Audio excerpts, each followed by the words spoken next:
হাত পেতে রুদ্রিক ব্যানার্জিকে নেব না, হাত নোংরা হয়ে যাবে, ময়লা হয়ে যাবে।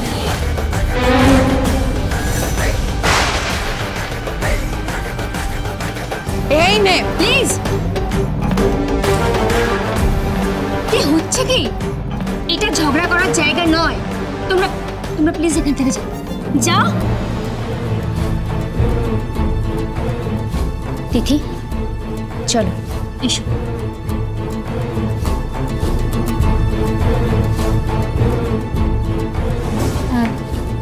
নায়রা চলো, ওকে রেডি করিয়ে দিই, মেকআপটা ভালো করে করিয়ে দিই। এসো।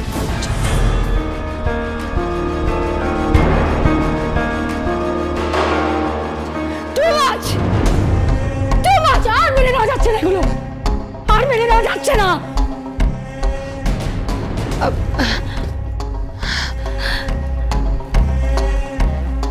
মাসিমণি, এই ভাত কাপড়ের অনুষ্ঠানটা তুমি হতে দিও না। কিছুতেই হতে দিও না, আটকাও যেভাবেই হোক। এই মেয়েটা আমাদেরকে অনেক চাটাক চাটাক কথা শুনিয়েছে, তোমার ছেলের উপরে অনেক টর্চার করেছে, তোমার ছেলের বদনাম করেছে মাসিমণি, এই পরিবারের বদনাম করেছে। পারলে এই মেয়েটাকে ভাত কাপড়ের জায়গায় একটু বিষ দিয়ে দাও।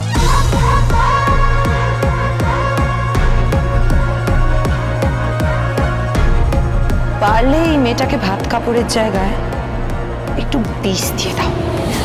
বিষ তো দিতে পারবো না, কিন্তু ভাত কাপড়ও হতে দেব না। আমার ছেলে এই মেয়েকে কিছুতেই মেনে নেবে না, কিছুতেই না। আমি করতে পারবো না। আমি ধুতি পাঞ্জাবি পরে সং সাজতে পারবো না। আমি ওই মেয়েটার হাতে ভাত কাপড় তুলে দিতে পারবো না। I don't believe in this. ভাই ভাই দেখ সমস্ত আয়োজন এখন হয়ে গেছে, তুই তুই এখনো কোনো রকম অশান্তি করিস না প্লিজ ভাই। আমি ধুতি পাঞ্জাবি পরবো না, আমি ওই মেয়েটার হাতে ভাত কাপড় তুলে দেব না। সব কিছু তো তোর জেদ না রে, হাস করে দেবো। শোন প্লিজ, আমার কথাটা একটু শোন না। তুই আমার কথা শোন Naira. We are best friends. আমরা ছোটবেলা থেকে একসাথে বড় হয়েছি, তো we know each other very well, right? Right right. তাহলে তুই এটা খুব ভালো করেই জানিস যে এটা আমার পক্ষে পসিবল না। তাহলে এটা তুই আমায় রিকোয়েস্ট করছিস কেন? কেন? হ্যাঁ, তুই আমায় বলেছিলিস তো বিয়ে করবি। আই এম রেডি, আমি বিয়ে করার জন্য রেডি আছি। You are my best friend. কিন্তু ওই মেয়েটা তিথি মুখার্জি,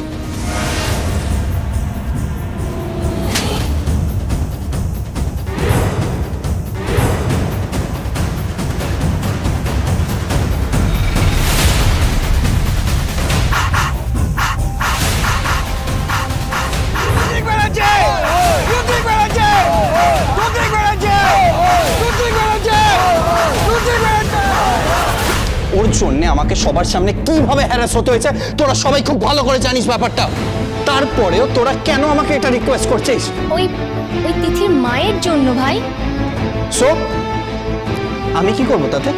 ভাই দেখ উনি শুধু এইটুকু দেখে যেতে চাইছেন, আর কিচ্ছু না, বিশ্বাস কর, আর কিচ্ছু না। তুই একটু বোঝার চেষ্টা কর ভাই। আমি কিছু বোঝার চেষ্টা করব না, আমি কিছু বুঝতে চাই না।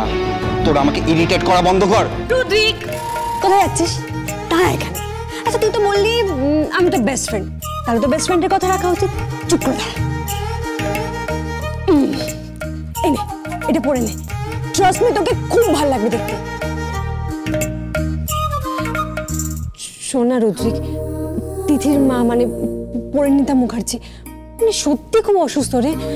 ওনার হাতের বেশি সময় নেই, উনি না জাস্ট মনের জোরে বেঁচে আছেন।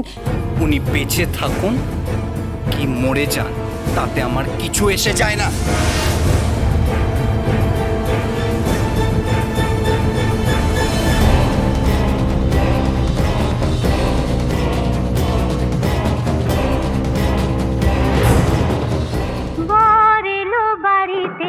হলুদ লাগে শাড়িতে, বাজাও রে সানাই, শাক বাজিয়ে কুলু দিয়ে বর তুলিতে যাই, মোরা বর তুলিতে যাই। বর এলো বাড়িতে, হলুদ লাগে শাড়িতে, বাজাও রে সানাই, শাক বাজিয়ে কুলু দিয়ে বর তুলিতে যাই, মোরা বর তুলিতে যাই।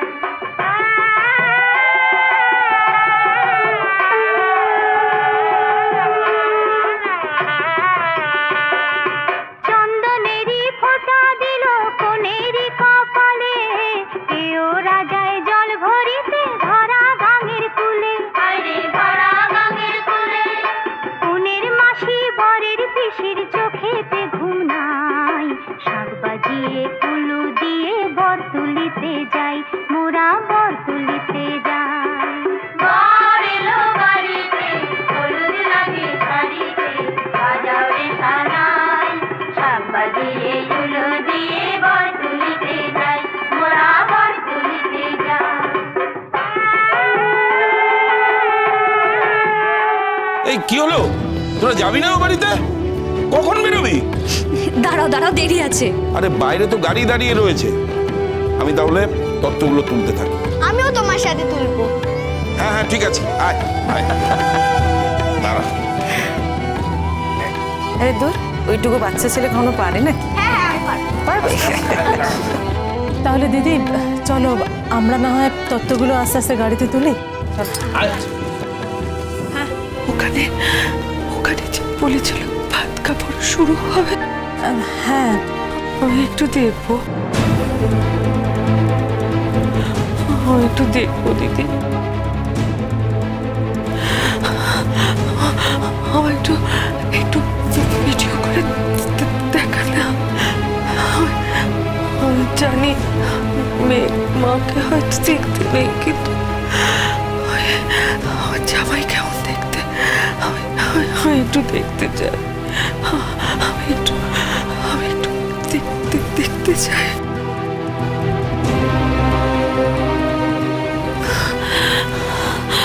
কিরে দেখবে বৌমা, দেখবে। তুমি যখন বলছো তখন নিশ্চয়ই দেখবে। মাই আপনি কি বলছেন? কি করে দেখবে?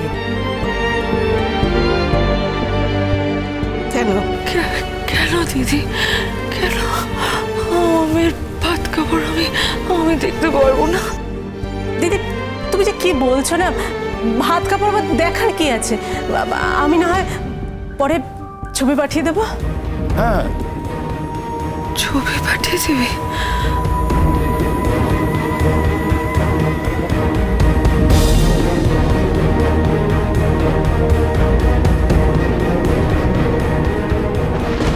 আমি জানি না যে তুমি আমাকে ভালোবাসো কিনা। আমি এটাও জানি না যে তোমার জীবনে তোমার বাবার জায়গা কোথায়। কিন্তু তোমার বাবা যদি এভাবে দগ্ধে দগ্ধে মারা যেতেন, তুমি যদি এই পরিস্থিতিতে পড়তে, তাহলে তুমি কি করতে? Dad please try to understand. Rudrik, আমি জানি না যে পিতৃঋণ শোধ করা যায় কিনা, কিন্তু তুমি যদি আমার হয়ে এই কাজটা করো, তাহলে হয়তো পিতৃঋণ শোধ হয়ে যাবে।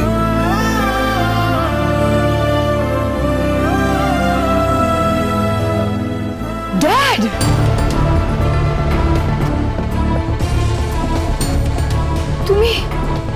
তুমি ওই মহিলার জন্য তোমার ছেলের পিতৃঋণ শোধ করার বাজি রাখছো? আচ্ছা তোমার কথা যদি রুদ্রিক এই কাজটা করে, তাহলে ও তোমার পিতৃঋণ শোধ করে দিতে পারবে?